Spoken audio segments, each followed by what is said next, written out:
خیبر پختونخوا کا اہم شہر نوشہرہ 2011 میں بھی گزشتہ برسوں کی طرح دھماکوں سے گونجتا رہا۔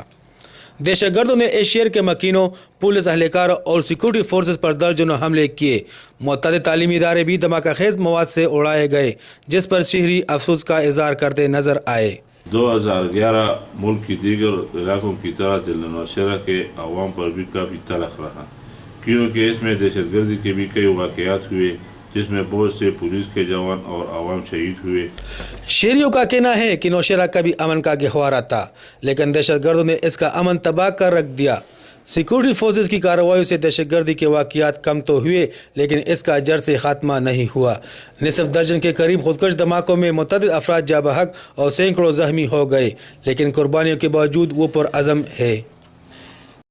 اللہ رب العالمین سے دعا گو ہیں کہ 2011 کے بنسبت 2012 ہمارے لیے ایک نیک شگون اور نیک تمناؤں کے ساتھ آنے والا سال ہمارے لیے خوشخبری لائے، اور اللہ رب العالمین ہمارے پورے مملکت اور امت اسلامیہ کے لیے محافظ، حامی اور ناصر ہو۔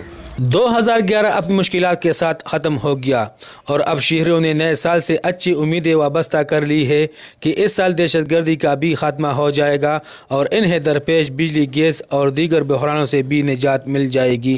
فضل نبی، سما، نوشہرہ۔